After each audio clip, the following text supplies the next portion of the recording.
الحمد للہ رب العالمین والعاقبۃ للمتقین والجنۃ للمؤمنین والنار للمنافقین والصلاة والسلام علی اشرف الانبیاء والمرسلین بالقاسم محمد اللهم صل على محمد وآل محمد اہل بیتہ الطیبین الطاہرین المعصومین واللعنۃ الدائمۃ علی اعدائہم اجمعین من یوم عداوتہم الی یوم الدین. اما بعد فقد قال اللہ الحکیم فی کتابہ المبین وهو اصدق الصادقین وقولہ الحق. بسم اللہ الرحمن الرحیم. وما خلقت الجن والانس الا لیعبدون. درود پڑھ لیجیے محمد و آل محمد.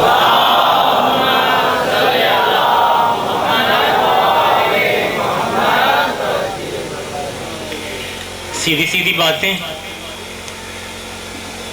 پچھلے سال آپ حضرات کی خدمت میں حاضر ہوا تھا اور اس سے آپ نے ظاہر اندازہ کر لیا کہ میں بالکل سیدھی سیدھی باتیں کرتا ہوں جو بچوں کی سمجھ میں بھی آ جاتی ہیں، اور ظاہر مجلس کا مقصد بھی یہ ہوتا ہے کہ میسج، پیغام جو 1432 سال پہلے کربلا سے چلا تھا وہ دنیا کے کونے کونے تک پہنچ جائے، اور پہنچ چکا ہے. اب صرف یاد دہانی کرانا ہوتی ہے. دنیا کا کوئی کونا ایسا نہیں ہے کہ جہاں ذکر حسین اور فکر حسین دونوں چیزیں نہ پائی. آپ کا ماتم یہاں دیکھ کر یا آپ کی مجلس دیکھ کر بڑا دل کو اطمینان ہوتا ہے کہ بی بی زینب کامیاب ہے، امام سجاد کامیاب ہیں، مولا حسین کامیاب ہیں. کوئی حسین کو نہیں مار سکتا. حسین ہمیشہ زندہ رہے. یہ زینب کی محنت ہے، یہ امام سجاد کی محنت ہے. بہت چھوٹی چھوٹی سی باتیں، سادہ سادہ سی باتیں.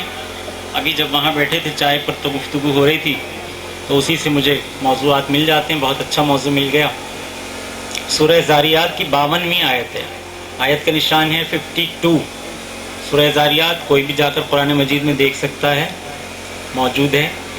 اور اس میں پروردگار عالم فرما رہا ہے وَمَا خَلَقْتُ الْجِنَّ وَالْإِنسَ إِلَّا لِيَعْبُدُونَ. میں نے نہیں پیدا کیا.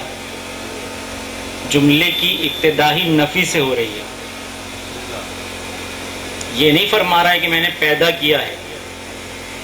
حالانکہ ترجمہ جو سنا ہوگا، ظاہر ہے بہت سارے علماء کرام اس موضوع پر بات کرتے ہوں گے اور اس آیت کی تلاوت کرتے ہوں گے، تو وہ ترجمہ یہ کرتے ہیں کہ ہم نے جنوں اور انسانوں کو اپنی عبادت کے لیے پیدا کیا ہے. حالانکہ آیت کے الفاظ یہ نہیں ہے. اگر اس طرح کا ترجمہ ہوگا تو ترجمے میں تحریف ہو جائے گی. آیت کے الفاظ نفی سے شروع ہوتے ہیں. عربی میں جس طرح لا کے معنی ہے نہیں، اسی طرح ما کے معنی بھی ہے نہیں. ما و لا مشابہ بلیسا یہ دونوں باقاعدہ پڑھائے جاتے ہیں مدرسوں میں کہ ما اور لا دونوں لفظوں کے معنی نہیں کے ہوتے ہیں. جس طرح لا الہ الا اللہ، جب اللہ نے اپنا کلمہ شروع کیا تو اس کی ابتدا بھی نفی سے کی، اس بات سے ابتدا نہیں کی ہے. عقیدہ توحید کی ابتدا بھی نہیں سے ہو رہی ہے. نہیں، لا الہ کوئی خدا نہیں ہے. پہلے سارے خداؤں کا انکار کر دو، کوئی خدا نہیں ہے. پھر میرا اقرار بعد میں ہوگا جب سلیٹ صاف ہو جائے گی، بلیک بورڈ صاف ہو جائے گا، سب کچھ مٹ جائے گا لکھا ہوا. دل کا تختہ ہے سفید صاف ہو جائے گا تو پھر لکھا جائے گا اس پر الا اللہ. اسی طرح اس آیت کی ابتدا میں بھی شروع میں ہی نفی ہے. ما خلقتو، میں نے پیدا ہی نہیں کیا. کس کو؟ جنوں کو اور انسانوں کو، مگر اس لیے کہ وہ میری عبادت کریں. نتیجہ کیا نکلا کہ جو میری عبادت جنوں یا انسانوں میں سے نہیں کرتا تو وہ گویا پیدا ہی نہیں ہوا. وہ مردہ ہے، وہ عدم ہے، وہ لاش ہے، وہ پیدا ہی نہیں ہوا ہے. پیدا ہونے کا حق تو اسی کا تھا، وہی پیدا ہوا کہلائے گا، وہی مولود کہلائے گا، وہی پیدا شدہ کہلائے گا کہ جو میری عبادت کرے گا.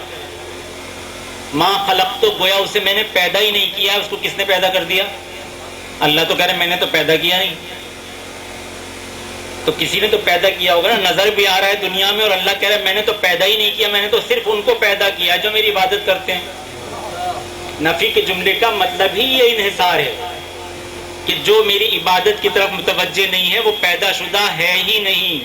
یعنی اللہ تعالیٰ اس کو شیطان کے کھاتے میں ڈال دیتا ہے کہ جس طرح شیطان کی ایجادات بہت ساری چیزیں تو وہ بھی شیطان کی ایجاد ہے.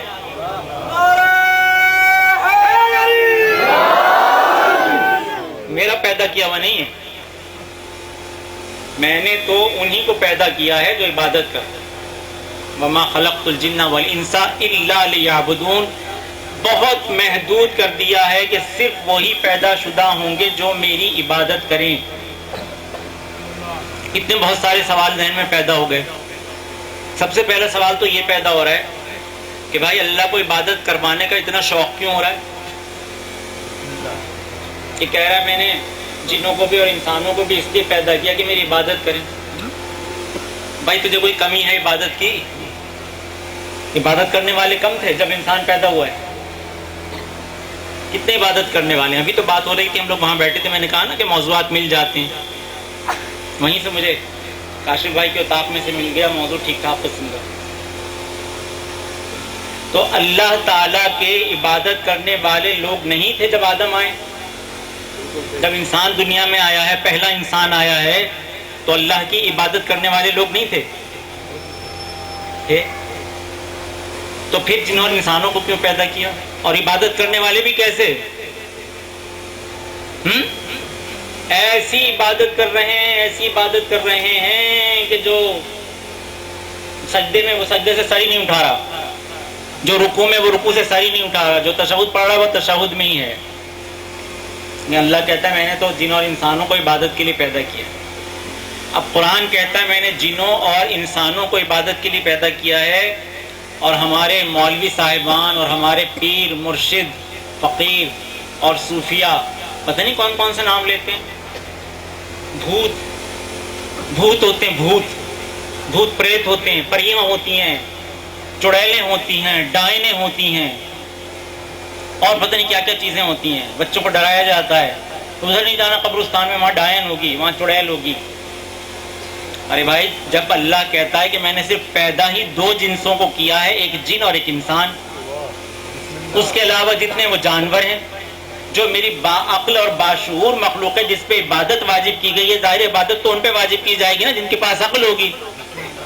تو عقل تو صرف دو ہی مخلوقوں کے پاس ہے، وہی دو کو میں نے پیدا کیا، جن اور انسانوں کو. نہ کوئی بھوت ہے، نہ کوئی دیو ہے، نہ کوئی پری ہے، نہ کوئی چڑیل ہے. تو جب یہ سب چیزیں ہے بھی نہیں تو ان سے ڈرنا بھی نہیں چاہیے. اور سچی بات یہ کہ جتنا آج انسان سے ڈرتا ہے اتنا تو بھائی کسی چڑیل سے نہیں ڈر سکتا. انسانوں سے ڈر لگتا ہے، جنوں سے ڈر لگتا ہے. تو اب اس مقصد کیا ہوا اس آیت کا کہ کوئی مخلوق ایسی نہیں ہے کہ جس سے ڈرا جائے. اللہ کہتا ہے کہ کسی سے ڈرنے کی ضرورت نہیں ہے. اگر کوئی ڈرنا چاہتا ہے تو مجھ سے ڈرو. سب سے زیادہ حق تو مجھے پہنچتا ہے کہ مجھ سے ڈرا جائے. تو اللہ نے ایک اصول دے دیا، قرآن میں ہی دے دیا. الا ان اولیاء اللہ لا خوف علیہم ولا هم یحزنون. جو اللہ کے اولیاء ہیں، جو اللہ کا ولی ہے، وہ نہیں ڈر سکتا. نہ اس کے اوپر خوف طاری ہوتا ہے، نہ اس کے اوپر حزن طاری ہوتا ہے. خوف ڈر، حزن غم. حزن کا ترجمہ ہے رنج، غم، الم. نہ اس پر غم طاری ہوتا ہے، نہ اس پر خوف طاری ہوتا ہے جو اللہ کا ولی ہوتا ہے. اولیاء ولی کی جمع ہے. الا ان اولیاء اللہ لا خوف علیہم ولا هم یحزنون. اللہ کا ولی نہ خوف زدہ ہوتا ہے اور نہ اس کو ڈر لگتا ہے. اللہ کا ولی کبھی نہیں ڈرتا. نہ اللہ کا ولی ڈرتا ہے، نہ اللہ کا ولی روتا ہے. حزن کا مطلب ہے رونا اور خوف کا مطلب ہے ڈرنا. اللہ کا ولی نہ ڈرتا ہے نہ روتا ہے. ارے جو اللہ کا ولی ہوگا یہی تو شرط ہے کہ وہ کبھی نہ ڈرے گا نہ روئے گا. لہذا جو ڈر بھی جائے رو بھی پڑے تو سمجھ لینا ابھی یا تو بچہ ہے, کیونکہ بچے ڈرتے ہیں, یا پھر بیچارہ اس دن سے تعلق رکھتا, خواتین ڈرتی ہیں مرد تو نہیں ڈرتے. تو اگر کوئی ڈر بھی جائے اور رو بھی پڑے تو وہ سب کچھ ہو سکتا ہے, اللہ کا ولی نہیں ہو سکتا. کیونکہ یہ فیصلہ تو قرآن نے کر دیا کہ جو اللہ کا ولی ہوگا وہ نہ ڈرے گا نہ روئے گا. اچھا, خوف اور حزن کی بات آئی کہ خوف ہوتا ہے اور حزن ہوتا ہے. خوف کیا چیز ہوتی ہے؟ ڈر. اور حزن کیا ہوتا ہے؟ اور دونوں چیزوں کی نفی کی ہے کہ جو میرا ولی ہوگا, میرا دوست, اللہ کہتا ہے جو میرا ولی ہوگا اس پر نہ خوف طاری ہوگا نہ حزن طاری ہوگا. خوف اور حزن میں فرق کیا ہے؟ ڈر اور غم میں کیا فرق ہے؟ ڈر جو ہوتا ہے وہ وقوع واقعہ سے پہلے ہوتا ہے اور غم واقعے کے بعد ہوتا ہے. خوف ہمیشہ واقعے سے پہلے ہوتا ہے, غم اس کے بعد ہوتا ہے. بالکل سادہ سادہ سی مثال ہے. مثلا سانپ کا ڈر ہے, بچہ ڈر سانپ نہ کاٹ لے, کھیت میں سانپ نہ کاٹ لے, سانپ نہ کاٹ لے. یہ خوف کس وقت تک ہوگا؟ جب تک سانپ کاٹ نہیں لے گا, اور جب وہ کاٹ لے گا خوف ختم ہو جائے گا. اس کے بعد حزن شروع ہو جائے گا, رونا پیٹنا, تکلیف, چیخنا چلانا. ہر انسان خوفزدہ ہوتا ہے, میرا بیٹا نہ مر جائے, میرا بچہ نہ مر جائے, بچے کی طبیعت خراب ہو رہی ہے, بخار آ رہا ہے, مر نہ جائے میرا بچہ. خوفزدہ ہے, شدید خوف کا شکار ہو رہا ہے, ڈپریشن کا شکار ہو رہا ہے, مر نہ جائے مر نہ جائے مر نہ جائے. ابھی آپ نے دیکھا جب ان کا, ہمارے دوست ایڈی کا انتقال ہوا ہے تو کوئی تصور کرنے کے لیے دوست تیار ہی نہیں تھا. لہٰذا سب یہ سوچ رہے تھے, اس خوف کی کیفیت میں تھے کہ کچھ نہ کچھ ہو جائے گا, زندہ مل جائے گا. کچھ نہیں ہوا ہوگا, کچھ ہو نہ جائے, اس کو کچھ ہو نہ جائے, ایکسیڈنٹ ہوا, کچھ ہو نہ جائے. خوف, شدید خوف کی کیفیت ہوتی ہے. مگر یہ خوف کی کیفیت کس وقت تک رہی؟ جس وقت تک کنفرم نہیں ہو گئی اس کی ڈیتھ. جب کنفرم ڈیتھ ہو گئی, ڈاکٹر نے تصدیق کر دی کہ ڈیتھ ہو چکی ہے, ہی از ایکسپائرڈ, تو ختم ہو گیا, چلا گیا. اس کے بعد کسی کو کوئی خوف نہیں. اب رونا پیٹنا ہے, خوف نہیں. تو خوف ہوتا ہے واقعے سے پہلے اور حزن رونا ہوتا ہے واقعے کے بعد. اب جو ایک آدمی ڈر کے رو رہا ہے کہیں پر بھی, اور اللہ کا ایک ولی اس کے ساتھ موجود ہے, اور اللہ کا ولی اس کو تسلی دے رہا ہے, اور یہی کہہ کے تسلی دے رہا ہے. قرآن نے تو نقل کر دیا جملہ, قرآن نے نقل کر دیا جملہ, لا تحزن ان اللہ معنا. ارے بھائی رو نہیں, اللہ ہمارے ساتھ ہے. رو نہیں, اللہ ہمارے ساتھ ہے. غم نہ کرو, اللہ ہمارے ساتھ ہے. تو اب اس کا مطلب کیا ہوا کہ خوف کی منزل سے تو حضرت گزر چکے تھے, تو یہ منزل تھی غم کی, رونے کی. تو بھائی کون سا واقعہ ہوا تھا جو گزر چکا؟ واقعہ تو اور کوئی نظر نہیں آ رہا ہے. دو واقعے نظر آ رہے ہیں, ایک تو سانپ نے کاٹ لیا, یہ واقعہ نظر آ رہا ہے, اور ایک واقعہ یہ نظر آ رہا ہے کہ حضور پوری حفاظت کے ساتھ بچ کر مکے سے چلے گئے. اصل تکلیف تو یہ ہے کہ ہم تو اس لیے ساتھ ساتھ لگے تھے کہ ہمارے قدموں کے نشان ہوں گے, کیونکہ حضور کے قدموں کے نشان نہیں ہوتے تھے. جس طرح سایہ نہیں ہوتا تھا اس طرح قدموں کے نشان بھی نہیں ہوتے تھے. وہ تو اس لیے ساتھ ساتھ گئے تھے کہ ان کے تو قدموں کے نشان ہوں گے نہیں, میرے قدموں کے نشان کے ذریعے تو پہنچ جائیں گے. عرب کے کھوجی تو سندھ کے کھوجیوں سے آگے تھے, سندھ کے کھوجیوں نے بھی انہی کے شاگرد ہیں, انہی سے سیکھے. بہت سارے رواج عرب کے ہیں یہاں پر, تو وہ ظاہر ہے کہ وہ, لیکن جب انہوں نے دیکھا کوئی پہنچ ہی نہیں رہا ہے تو جو اصل خواہش تھی دل کی وہ تو پوری ہوئی نہیں, تو رونا شروع کر دیا. اب تو جناب اللہ نے کہا کہ میں نے جنوں اور انسانوں کو پیدا کیا ہے, یہ اپنے آپ کو پیدا شدہ نہ سمجھیں اگر عبادت نہیں کر رہے ہیں. تو بار الہ تو نے کیوں پیدا کر دیا جنوں اور انسانوں کو عبادت کے لیے؟ پھر تو اتنے فرشتے موجود ہیں. فرشتے کتنے فرشتے؟ اربوں کھربوں.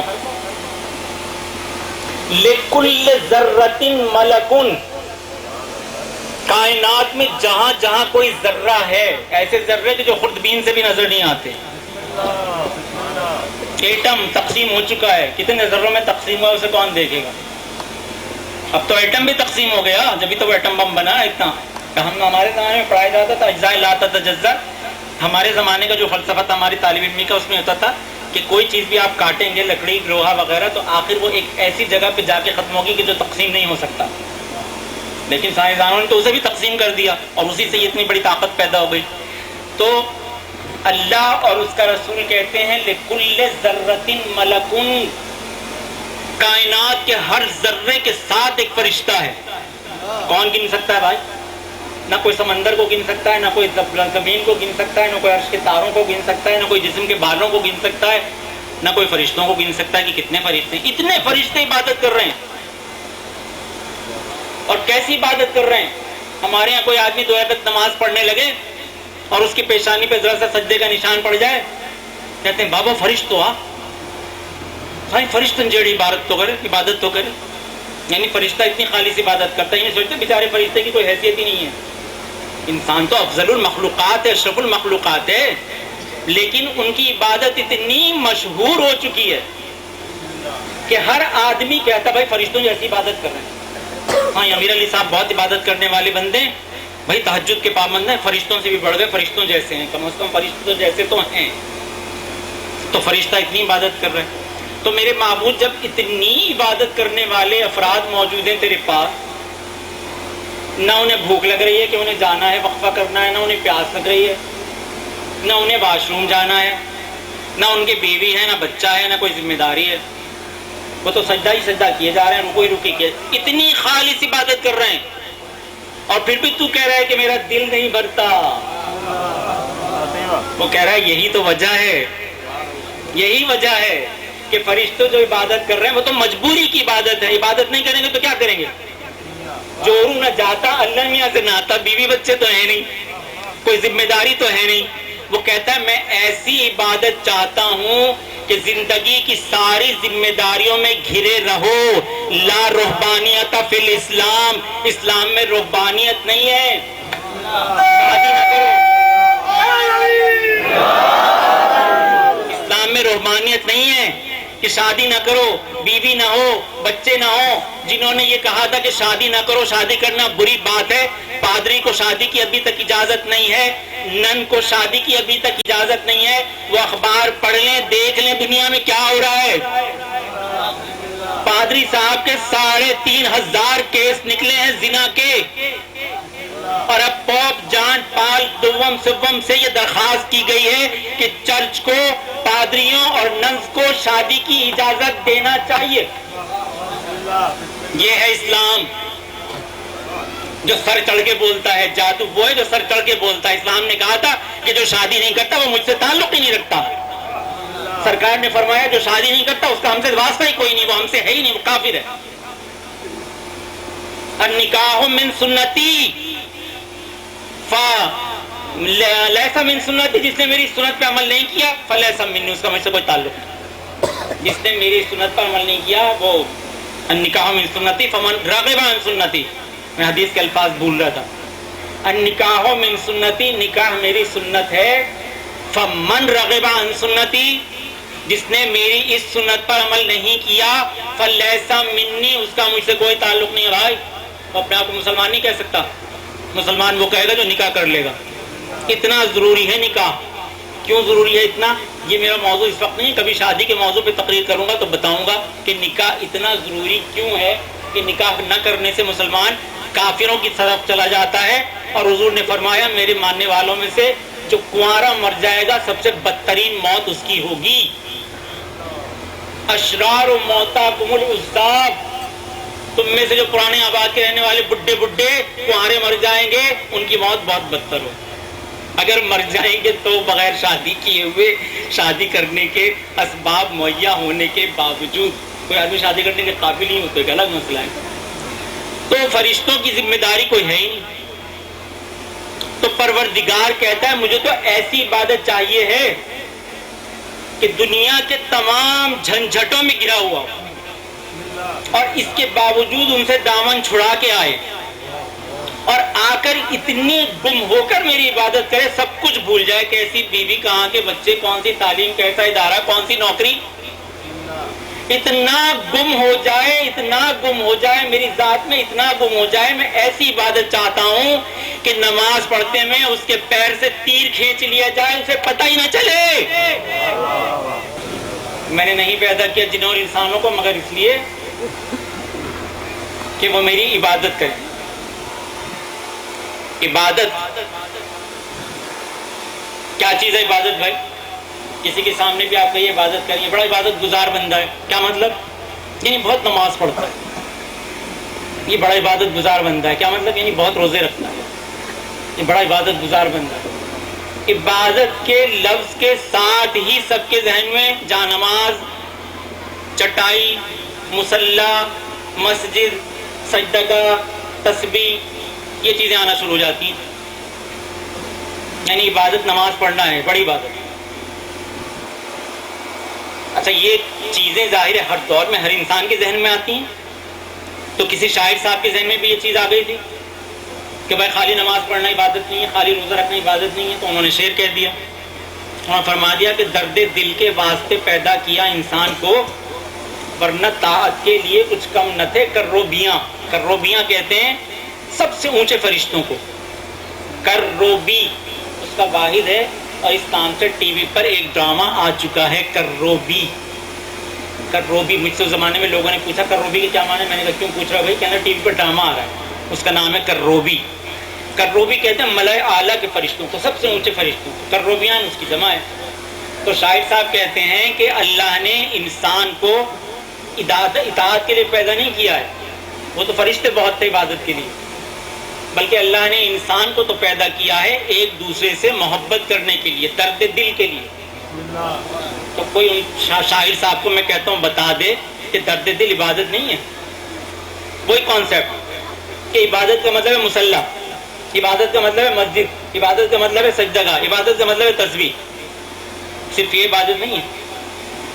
ہر وہ کام جو اللہ کی مرضی اور خوشنودی کے مطابق ہے عبادت ہے۔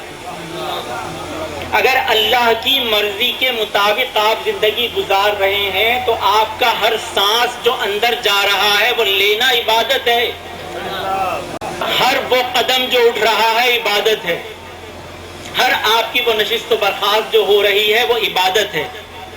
شادی عبادت ہے، بچے پیدا کرنا عبادت ہے، بچوں کے لیے روزی لانا عبادت ہے، گھر میں خاتون کا جھاڑو دینا عبادت ہے، اس کا ہانڈی پکانا عبادت ہے، ہر کام عبادت ہے۔ اگر اللہ کی مرضی کے لیے ہو رہا ہے تو بات آ ہی گئی ہے تو تھوڑی سی سن لیجیے کہ صبح صبح مثلا خاتون خانہ کہتی ہیں شوہر سے کہ بھئی آج کیا پکے گا؟ سب کے یہ سوال ہوتا ہے صبح صبح، آج کیا پکے گا؟ اب جہاں پر انہوں نے سوال کر دیا آج کیا پکے گا، میاں صاحب پریشان ہو جاتے ہیں۔ مثلا اتوار کا دن ہے، اب بیگم نے صبح صبح اٹھ کے کہا بھائی آج کیا پکے گا، اٹھتے بھائی دیر ہو رہی ہے سبزی لے آئیں۔ اب شوہر صاحب کا موڈ آف ہو جاتا ہے، کیا مصیبت ہے، کیا پریشانی ہے، بھائی صبح صبح اٹھا دیا، مجھے سبزی لینے جانا پڑے گی۔ عام طور پہ بھائیوں کو بیٹوں کو اٹھا دیا جاتا ہے، جوان خون دیر تک نیند آتی ہے، دیر تک سونے کے عادی ہے۔ سب سے مزیدار چیز جوان کے لیے ہوتی نیند ہے۔ یہ بھی ایک بہت بڑا موضوع ہے، صحیفہ کاملہ میں مولا نے کہا ہے، امام زین العابدین نے، بہت بڑا موضوع ہے، اس پر بھی ذکر ہوگی کبھی، نیند پر کہ نیند کتنی وہ ہوتی ہے۔ بہرحال اب کیا ہوتا ہے کہ اٹھ گئے وہ سبزی لینے بازار جا رہے ہیں پیر پٹکتے، کیا مصیبت ہے صبح صبح اٹھا دیا۔ جب وہ گھر سے نکلا ہی مصیبت کرتا ہوا ہے تو وہ سبزی کے ساتھ مصیبت لائے گا، تو گوشت وہ لے کر آئے گا اس کے ساتھ مصیبت آئے گی، اس کے ساتھ مشکل آئے گی۔ پھر نہیں کہنا مولانا صاحب سے کہ سر ہم تو اتنا اچھا وقت گزارتے ہیں، بڑی نمازیں پڑھتے ہیں، بڑے روزے رکھتے ہیں، صدقہ بھی دیتے ہیں، زکات بھی دیتے ہیں، گھر سے مصیبت جاتی ہی نہیں ہے، گھر سے بیماری جاتی ہی نہیں ہے، گھر سے مشکل جاتی ہی نہیں ہے، پتہ نہیں کیا مسئلہ ہے۔ جب آپ خود اس بات کو مصیبت کہہ رہے ہیں جو عبادت ہے، آپ کا سبزی لینے جانا اپنے بچوں کے لیے کہ اس سے میرے بچوں کا خون بڑھے گا، پروٹین ملے گا، وائٹامنز ملیں گے، منرلز ملیں گے، طاقت آئے گی، عبادت کریں گے، میرا بچہ ماتم کرے گا، اس کا خون بہے گا، خون ہوگا جسم میں تو بہے گا نا۔ میرے بچے کو پرسوں ماتم کرنا ہے، اس کو لحمیات اتنے مل جانا چاہیے، پروٹین اتنے مل جانا چاہیے، اس کا خون اتنا ہونا چاہیے کہ وہ عشرے کے دن خون نکال سکے۔ تو جب وہ یہ سب سوچ کر جائے گا تو عبادت کرتا ہوا جائے گا، عبادت کرتا ہوا آئے گا، تو اس کی سبزی کے ساتھ رحمت بھی آئے گی، عبادت بھی آئے گی، برکت بھی آئے گی۔ 200 روپے تنخواہ مل رہی ہے،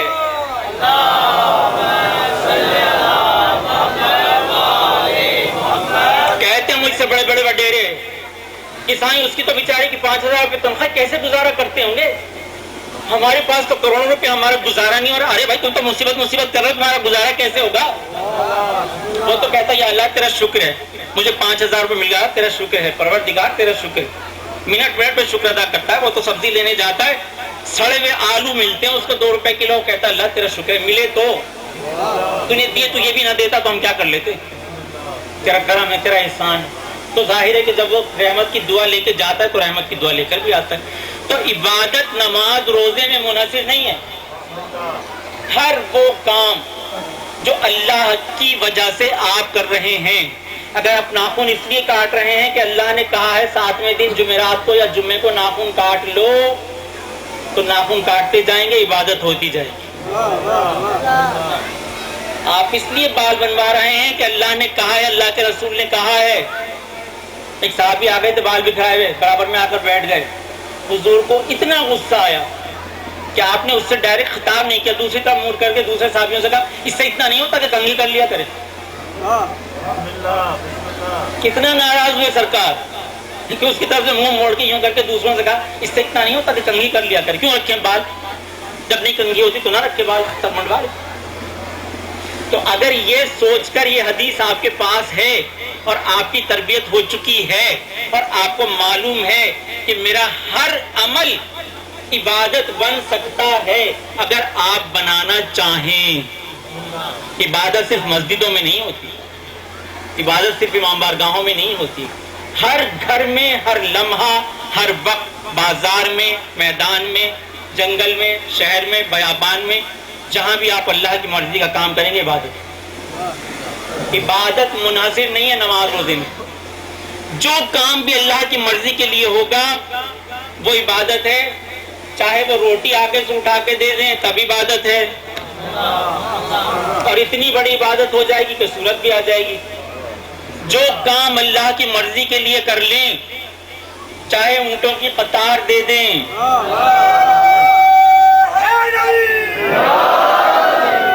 صرف مسجدوں میں نہیں ہوتی عبادت، میدان جنگ میں بھی ہوتی ہے، اور اتنی بڑی عبادت ہوتی ہے کہ ثقلین کی عبادتوں سے بڑھ جاتی ہے۔ ایک ضربت کی اتنی بڑی عبادت کہ ثقلین کی عبادتوں پہ بھاری، کوئی اتنی عبادت نہیں کر سکتا جتنی علی کی ایک ضربت نہیں عبادت کر۔ عبادت صرف وہاں نہیں ہوتی، صرف مسجدوں میں نہیں ہوتی۔ تو عبادت جس طرح محدود نہیں ہے اسی طرح معصیت بھی محدود نہیں ہے۔ گناہ صرف چوری کرنا گناہ نہیں ہے، صرف ڈاکہ ڈالنا گناہ نہیں ہے، صرف داڑھی کا صاف کروا لینا منڈوا لینا گناہ نہیں ہے۔ ہر وہ کام گناہ ہے جس سے اللہ ناراض ہوتا ہے، اور ظاہر اللہ تھوڑی سی چیزوں سے ناراض نہیں ہوتا، اللہ ان معاملوں میں بہت حساس ہے۔ جس چیز سے بھی وہ ناراض ہوتا ہے وہ گناہ ہے۔ گناہ محدود نہیں ہے چند چیزوں میں کہ آپ کو فہرست بتا دی جائے کہ بھائی یہ چیزیں ہیں، یہ نہیں کریں گے تو گناہ سے بچ جائیں گے، کوئی فہرست نہیں ہے۔ ہر وہ کام جس سے اللہ ناراض ہو گناہ ہے۔ کسی یتیم کا مال کھائیں گے تو گناہ، کسی کی غیبت کریں گے تو گناہ، کسی کے خلاف بات کر لیں گے تو گناہ، کسی کے دروازے کے آگے اس کی اجازت کے بغیر کھڑے ہو جائیں گے تو گناہ۔ ارے گناہ کسی کی دروازے کے آگے اجازت کے بغیر کھڑا ہونا گناہ ہے، تو اگر لکڑیاں لا کے آگ لگانے کی کوشش کر لی جائے گی تو کتنا بڑا گناہ ہوگا، کتنا بڑا گناہ ہوگا، اس کا کوئی تصور کر سکتا ہے؟ معصیت کی کوئی حد نہیں ہے۔ اگر آپ کسی کی جگہ پر اس کی اجازت کے بغیر بیٹھ گئے تو یہ بھی بہت بڑا گناہ ہے، جو تاریخ کے اوراق میں لکھا ہوا ہے۔ میں تاریخ کے ورق الٹ رہا ہوں، لیکن ظاہر ہے کہ آپ میں سے بہت کم لوگ ہیں جو وہاں تک پہنچ پا رہے ہیں، اور مجھے یہ عادت نہیں ہے کہ میں قبریں کھودوں، قبر کھودنے سے مردے نکلتے ہیں اور مردوں میں سے بدبو آتی ہے، میں خوشی کی اچھی جگہ پہ، روحانی جگہ پہ بدبو کا ذکر کیوں کروں؟ تو نہیں پیدا کیا، میں نے نہیں پیدا کیا جن اور انسانوں کو مگر اس لیے کہ وہ میری عبادت کریں۔ کیسے کریں عبادت؟ پتہ کیسے چلے کیا عبادت کرنا ہے؟ جب ہمیں ایک بتانے والا کسی چیز کے بارے میں بتا رہا ہے، اس کو ہم پہچانتے ہیں، اس کی بات کیسے مان لیں گے؟ اس کا مطلب کیا ہوا کہ عبادت کی پہلی شرط ہے معرفت۔ نہج البلاغہ کے پہلے ہی خطبے میں مولا نے کہا ہے اول الدین معرفتہ، نہیں پیدا کیا میں نے جن اور انسانوں کو مگر اس لیے کہ وہ میری عبادت کریں، اور عبادت منحصر ہے، ڈیپینڈڈ ہے معرفت پر۔ جسے آپ پہچانتے ہیں اس کی بات مان لیں گے، جسے نہیں پہچانتے اس کی بات نہیں مانیں گے، اس کو حق ہی نہیں آپ کو حکم دینے کا۔ جس کو آپ نہیں پہچانتے ہیں اس کو آپ یہ حق نہیں دیں گے کہ وہ ہمیں حکم دے۔ جس کو پہچانتے ہیں وہ اس کو یہ حق آپ دے سکتے ہیں کہ وہ آپ کو حکم دے۔ بات اس کی مانی جائے گی جسے پہچانا جائے گا، پہلے پہچاننا شرط ہے۔ تو اللہ کہہ رہا ہے میری عبادت میں نے پیدا نہیں کیا ہے مگر یہ کہ میری عبادت کرو، تو اس کا مطلب کیا ہوا کہ اللہ کو پہلے پہچاننا پڑے گا۔ بغیر پہچانے حکم مانا ہی نہیں جائے گا۔ آپ لوگ مان لیتے ہیں مثلا لاڑکانہ کے ڈی سی ہو گئے، اب تو ڈی سی ختم ہو گئے، ڈی سی ہو گئے وہ جعفر عباسی صاحب سے، پہلے اب تو پتہ نہیں کون ہے۔ مثلا چلیے امیر علی صاحب کو لے لیتے ہیں، مجلس میں بیٹھے بھی متبر شخصیت بھی ہیں، میرے بھی بزرگ ہیں، آپ کے بھی سب کے بزرگ ہیں، ان کو لے لیں۔ یہ خیرپور میں آتے ہیں، خیرپور کے بازار سے جا کر اپنی سبزی خریدتے ہیں، اس کے بعد اپنی ٹوکری اٹھا کے دیکھتے ہیں، سامنے سے جو بھی آ رہا ہے آدمی اس سے کہتے ہیں اے بھائی ادھر آؤ ذرا، یہ میری ٹوکری تو اٹھا کے میرے گھر پہنچاؤ۔ پہنچا دے گا؟ نہیں۔ دو قسم کے آدمی ہیں، یا تو وہ تھوڑا سا شریف ہوگا، اگر وہ شریف ہوگا تو دیکھے گا سر سے پیر تک، پھر سوچے گا چاہیے ہو چاہیے کیا، خاموشی سے چلا جائے گا اپنے راستے سے۔ لیکن ایک وہ ہوگا کہ جو شریف نہیں ہے، وہ کہے گا اوے تو کہہ رہا کہ تو حکم دے بسم اللہ تو ہمت کی تھی ماں تو کہ نہ سنانا منہ کے خبر ہی نہ ہے تو کہہ رہا تو موقع حکم کرے ماں جی چلی کریں کار تہیں پہنچا یا مجھے گھر تہیں پہنچا۔ تو جب تک آدمی پہچانے گا نہیں تو اطاعت کرے گا۔ اچھا فخر حسین صاحب پہچانتے ہیں امیر علی صاحب کو، انہوں نے دیکھا بازار میں اور دیکھا 1 کلومیٹر کے فاصلے سے کہ وہ کھڑے ہوئے ہیں امیر علی صاحب اور سبزی خرید کے پریشان ہے کہ میں کیسے کار تک لے جاؤں یا میں کیسے گھر تک لے جاؤں۔ اب وہ آئے گا دوڑتا ہوا جو پہچانتا ہے، بسم اللہ۔ لیکن وہ بھی 2 قسم کے ہوں گے، بسم اللہ، یا تو آئے گا لالچ میں، بسم اللہ ڈیرو سائیں کچھ نہ کچھ تا بخشش دیندو، کچھ تا ملندو، لالچ، یا تو لالچ میں آئے گا دوڑ کے، پہچان کر آ رہا ہے۔ اس میں بھی 2 قسم کے لوگ ہوں گے، تو عبادت، اور عبادت کے لیے شرط ہے معرفت، کہ عبادت اس کی ہوگی جس کو پہچانا جائے گا، اطاعت اس کی ہوگی جس کو پہچانا جائے گا، حکم اس کا مانا جائے گا جس کو پہچانا جائے گا۔ تو جس کو پہچان لیا گیا، میں مثال دے رہا ہوں کہ میرے صاحب وہاں کھڑے میں پہچان لیا گیا، میں نے پہچان لیا، تو اب دوڑتا ہوا جائے گا جس نے پہچان لیا۔ کیوں؟ وہ بھی 2 شکلوں کی وجہ سے، کہ یا تو لالچ ہے، جیب میں اس کے درخواست رکھی ہوئی ہے، سائیں بابا تہاں جا وڈا تعلقات آئیں، تہاں جو ہتھ وڈھو وڈو آ ڈگ ہو آ، تہاں جا ہتھ وڈا آئیں ڈگ آئیں، ہے مجھے بچے جی درخواست پٹے واری وٹھرائے ڈیو والا، تہاں انڑا ہے انڑن جی وڈی ہلندی آ۔ لالچ، پوری دنیا کا مطالعہ کر لیجئے، پڑھے پڑھے لکھے لوگ بیٹھے میں، پوری دنیا لالچ میں گرفتار ہے، یا تو ہے لالچ، اور دوسری چیز ہوگی خوف۔ گاؤں جو گاؤں گوٹھ جو وڈیرو آ اور مکھے سنائی بھی تو ماں کے ڈٹھو بھی آ ہانے مائنا جی چھلی نہ کڑندم تب الائے چھا کندو، ہار پہ تے مکھے جو زمین ڈنی آ وہ بھی واپس وٹھندو۔ لالچ اور خوف، پوری دنیا لالچ اور خوف میں گری ہوئی ہے، کوئی ملک لالچ اور خوف سے بچا ہوا نہیں ہے سوائے ایک بیچارے ایران کے۔ نہ اسے کوئی لالچ ہے، نہ اسے کوئی خوف ہے۔ جتنے لوگ اللہ کی عبادت کر رہے ہیں، یا لالچ میں یا خوف میں، یا لالچ میں یا خوف میں، یا جہنم کا خوف یا جنت کا لالچ، یا جہنم کا خوف یا جنت کا لالچ، کوئی ایسا ہو کہ جو امیر علی صاحب کی چھلی صرف اس لیے اٹھا لے کہ یہ ایک باعزت شخصیت ہیں، ریسپیکٹ پرسن ہیں، ان کو ریسپیکٹ ملنا چاہیے، یہ ان کا حق ہے، ایسے کتنے لوگ ہوں گے؟ ایسے لوگ بھی ہیں دنیا میں جنہوں نے کہا کہ ہم نہ جنت کے لالچ میں عبادت کرتا ہوں، نہ دوزخ کے خوف سے عبادت کرتا ہوں، اے اللہ میں تیری عبادت اس لیے کرتا ہوں کہ تو عبادت کے لائق ہے، میں اس لیے تیری عبادت کرتا ہوں کہ تو عبادت کے لائق ہے۔ چونکہ ایران کا مرشد وہی ہے، ایران کا رہنما وہی ہے، ایران نے رشد و ہدایت وہیں سے لی ہے، ایران پہ کوئی دنیا کا لالچ اور کوئی خوف اثر نہیں کرتا، نہ کسی سے ڈرتے نہ کسی کی خوشامد کرتے، نہ لالچ میں مبتلا ہے نہ خوف میں مبتلا ہے۔ ایک شخصیت نے کائنات کی یہ کہا کہ میں اللہ تیری عبادت اس لیے نہیں کرتا کہ مجھے تیری جنت کا لالچ ہے، تیری عبادت اس لیے نہیں کرتا کہ مجھے تیرے جہنم کا خوف ہے۔ یہ علی کہہ رہا ہے، علی امیر المومنین، مولائے کائنات، ارے جو امیر المومنین، جو مولائے کائنات، جو ابو طالب کا بیٹا، اتنا بہادر، اتنا جری اور اتنا باوقار اور اپنی قوت کو اتنا پہچاننے والا ہے کہ وہ اللہ کی آنکھوں میں آنکھیں ڈال کے کہتا ہے کہ اگر تو نااہل ہوتا تو میں تیری عبادت نہ کرتا، بل وجدتک اہلا للعبادہ، میں نے تجھے عبادت کا اہل پایا ہے اس لیے عبادت کرتا ہوں۔ یعنی دوسرے لفظوں میں یہی مطلب ہوا کہ اگر تو اہل نہ ہوتا تو میں تیری عبادت ہرگز نہ کرتا۔ ارے جو علی کسی نااہل کو خدا بنا کے عبادت کرنے کو تیار نہ ہو، وہ کسی نااہل کی بیعت کیسے کر سکتا ہے؟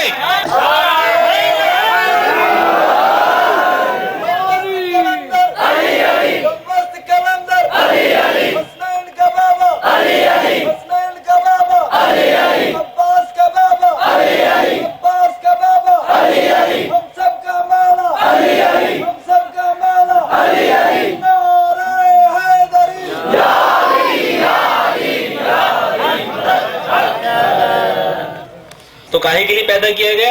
عبادت کے لیے۔ عبادت کے لیے شرط کیا ہو گئی؟ معرفت، کہ جب تک پہچانیں گے نہیں عبادت نہیں ہوگی۔ اب پہچانے کیسے بھائی؟ پہچاننے کے 3 طریقے۔ ایک طریقہ تو یہ ہے کہ میں آپ کے سامنے آ گیا، بھائی میرا نام فخر الحسنین ہے، میں آیا ہوں آپ کے گاؤں میں، مجھے یہاں مجلس پڑھنا ہے وغیرہ وغیرہ، تو میں خود آ کے اپنا تعارف کرا دوں۔ ایک طریقہ تو یہ ہے۔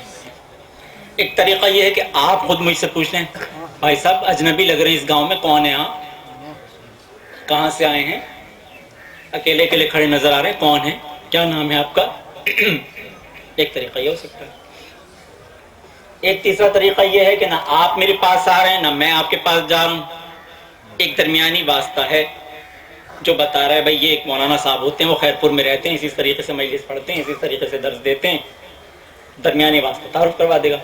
اب ہمیں تعارف کس کا حاصل کرنا ہے؟ معرفت کس کی چاہیے؟ عبادت کس کی کرنا ہے؟ اللہ کی۔ تو ہمیں معرفت کس کی حاصل کرنا ہے؟ اللہ کی۔ اور معرفت حاصل کرنے کے طریقے ہیں 3، یا وہ خود عبادت معرفت کروانے آئے، تعارف کروائے، یا ہم جائیں، یا کوئی درمیانی واسطہ ہو۔ اچھا ہم جائیں، ہم بھی جا سکتے ہیں، ہمارے جانے پہ کوئی پابندی تھوڑی ہے، چلے تو جائیں گے، واپس نہیں آئیں گے، بس یہ تھوڑی سی خرابی، جانے میں تو کوئی پابندی نہیں، چلے جائیں گے، اور ایسے جائیں گے چپکے چپکے، سانس بھی نہیں لیں گے، سانس ہی رہ جائے گا، بھول جائیں گے سانس لینے، ایسے چلے جائیں گے کہ سانس ہی ختم ہو جائے، تو چلے جائیں گے، کوئی مسئلہ نہیں ہے۔ وہ آ سکتا ہے، وہ ہم سے براہ راست تعارف کروا دے اپنا، آ سکتا ہے، بالکل کروا سکتا ہے، نہیں اس میں قدرت ہے نا۔ اچھا مسئلہ یہ ہے کہ جو بہت بڑی دلیل دی جائے گی، انٹرنیٹ پہ بھی لوگ دیتے ہوں گے اور بیچارے نوجوان بہت گھبراتے ہوں گے. میرا جا کر صدر زرداری سے ملنا آسان ہے یا زرداری کا میرے یہاں آنا آسان ہے؟ نیچرل بات ہے، اس کا آنا آسان ہے بھائی. جب چاہے گا چلائے گا، اسے کون روک سکتا ہے؟ مالک ہے ملک کا، اسٹیٹ کا نمائندہ ہے، وزیر اعظم سے زیادہ قوت رکھتا ہے، حالانکہ تھوڑے سے پاورز دے دیے پھر بھی. میرا جانا بہت مشکل ہو جائے گا. تو اب میرے جانے کا تو مسئلہ ویسے ہی ختم ہو گیا. اللہ آ سکتا ہے، اس میں طاقت بھی ہے، قدرت بھی ہے. وہ براہ راست بہت سے لوگوں کے نزدیک آتا بھی ہے اور براہ راست بات بھی کرتا ہے. اور کہا بھی جاتا ہے کہ ڈائریکٹ اللہ سے مانگو، ڈائریکٹ اللہ سے لو. تو مسئلہ یہ ہے کہ ڈائریکٹ بہت ساری ایسی قوت والی چیزیں ہیں کہ جن کو آپ ڈائریکٹ استعمال کر ہی نہیں سکتے. ان میں طاقت ہے بالکل، مگر اس طاقت کو برداشت کرنے کا حوصلہ آپ میں نہیں ہے. جی ہاں، بجلی ہے، پاور ہاؤس سے کتنی آ رہی ہے؟ 66,000 وولٹ گزر رہی ہے لاڑکانے کے رستے میں. وہاں سے آپ کے لیے وہ جو پی ایم ٹی کیا لگایا جاتا ہے، اس کے ذریعے کتنے آئے گی؟ 11,000. اور گھر تک پہنچتے پہنچتے کتنی ہو جائے گی؟ 220، 140.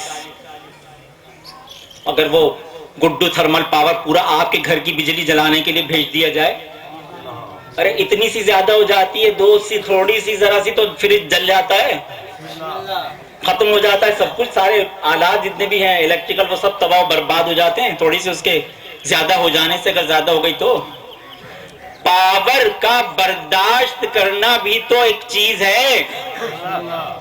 پہلے اپنی حیثیت تو ثابت کریں کہ آپ ہیں کون، اپنا پاور تو ثابت کریں.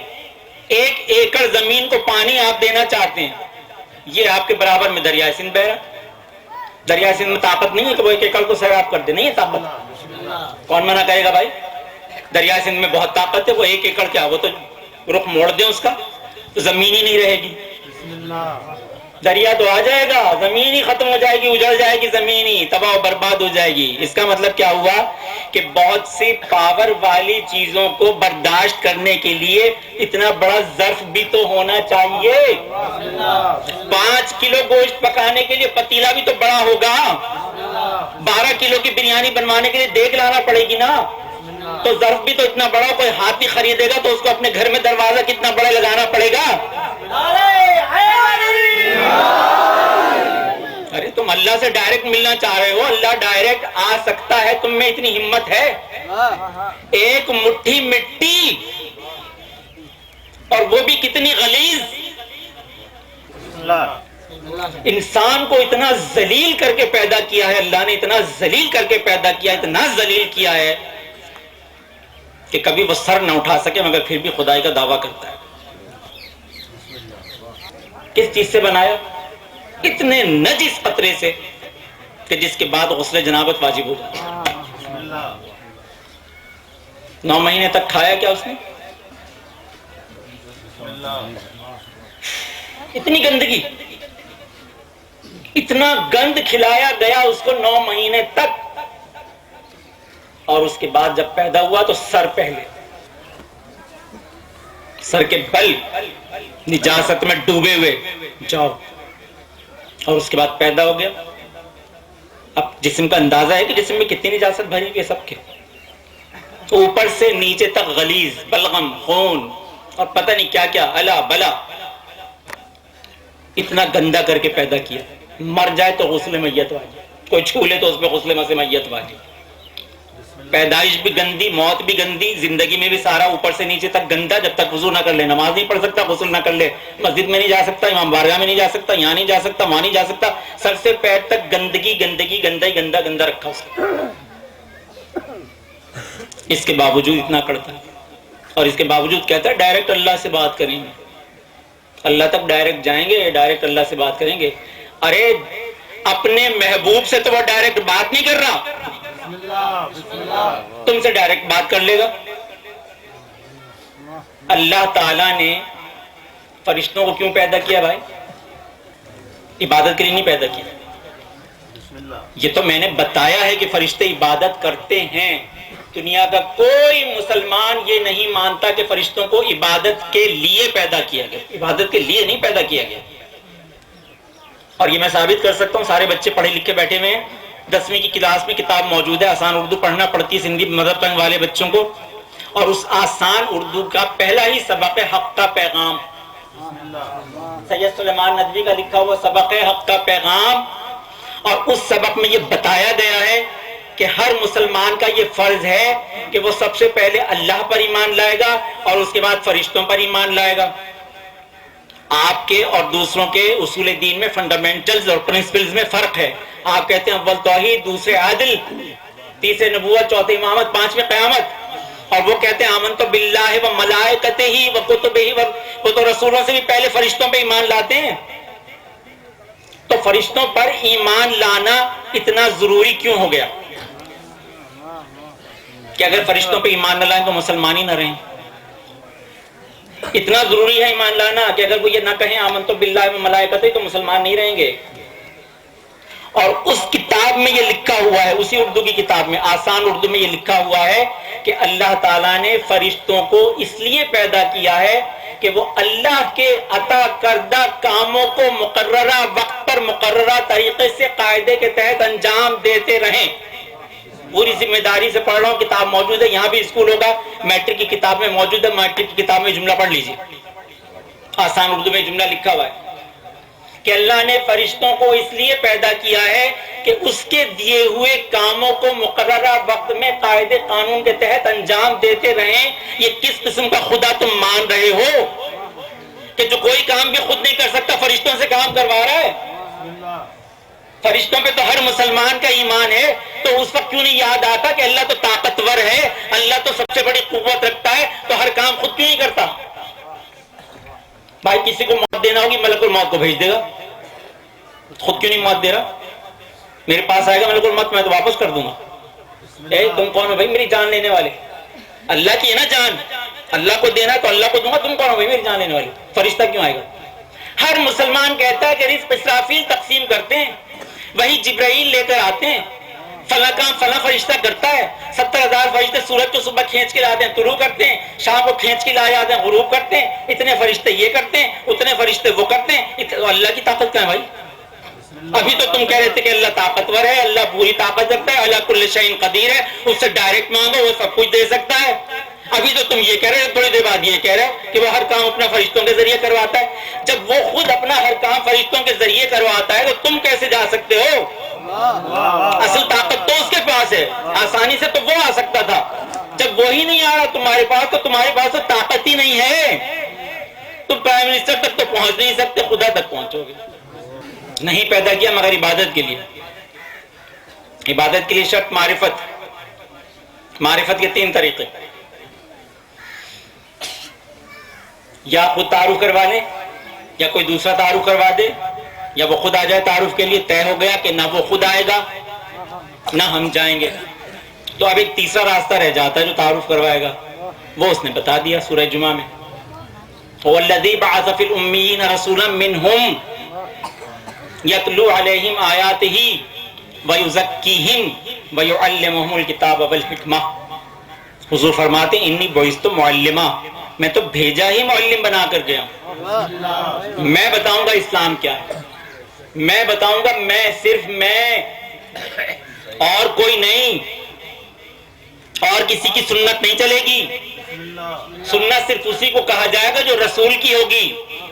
یہی میرے مولا نے کہا تھا کہ اگر ان کی سیرت میں رسول کی سیرت موجود ہے تو خود بخود عمل ہو جائے گا نا, تمہیں الگ سے لکھنے کی ضرورت کیا ہے, وہ تو خود بخود عمل ہو جائے گا. تو رسول کی سیرت پر عمل کرنا پڑے گا, اس کے ذریعے سے معرفت ہوگی. رسول نے تعلیم دی اور سارے مسلمانوں نے تعلیم لی, بس تعلیم لی سارے مسلمان. سب قرآن پڑھے ہوئے, قرآن حفظ بھی کیے ہوئے. اچھا, بچپن سے پہلی کلاس میں سے پڑھایا جاتا ہے سچ بولو. جب وہ قاعدہ پڑھتے ہیں نا, الف امب بے بکری بے بدک بے بھولڑو, تو اس کے ساتھ جو چھوٹے چھوٹے جملے بتائے جاتے ہیں وہ کیا بتائے جاتے ہیں؟ وعدے کی پابندی کرو، ماں باپ کا ادب کرو، سچ بولو، جھوٹ نہ بولو. چھوٹی چھوٹی جملے نا، پل پر چل، جھوٹ نہ بول، بابا آ، روٹی لا، یہ چھوٹے چھوٹے جملے ہوتے ہیں. اس میں سب سے پہلے یہ سب چیزیں سکھا دی جاتی ہیں. کتنے مسلمان ہیں جو سچ بول رہے ہیں؟ کتنے مسلمان ہیں جو وعدے کی پابندی کر رہے ہیں؟ کتنے مسلمان ہیں جو ماں باپ کا ادب کر رہے ہیں؟ اللہ اکبر. اب تو ادب تو بہت پیچھے رہ گیا. اب تو ماں باپ کو اٹھا کے عیدی سینٹر میں پھینکوا دیا جاتا ہے. ہم عمل کے لوگ ہی نہیں، ہم صرف قول کے لوگ، باتوں کے دھنی. سیاستدانوں کہاں چلے جائیں، باتیں باتیں باتیں باتیں. وکیلوں کا تو شعبہ ہی باتوں کا ہے بھائی، وہ تو کریں گے ہی باتیں باتیں باتیں. مولوی صاحب آئیں گے، سارے دن ساری رات بیٹھ کے باتیں کریں گے. عمل کو ہم اتنے شوقین ہیں، باتوں کے اتنے شوقین ہیں. اور چین نے اور امریکہ نے تو اب ہمیں اس کے لیے اتنی آسانی مہیا کر دی ہے کہ سب کی جیب میں موبائل موجود ہے. پوری رات موبائل پہ باتیں کرتے رہیں گے، صبح کو سو جائیں گے نماز سے پہلے. بتائیے کون کرتا ہے پوری رات جاگ کر صبح کون سوتا ہے نماز کے وقت؟ جسے اللہ نے گلیوں کا چوکیدار بنایا، کتا، تو پوری رات جاگتا ہے، پوری رات بھونکتا ہے، پوری رات چوکیداری کرتا ہے، اور صبح نماز کے وقت سو جاتا ہے. جو بھی صبح اٹھنے کے عادی ہیں وہ دیکھیں گے صبح کتے سوئے پڑے ہوتے ہیں. سارے کتے صبح کو سوتے ہیں، رات بھر جاگتے ہیں. باتیں باتیں باتیں باتیں.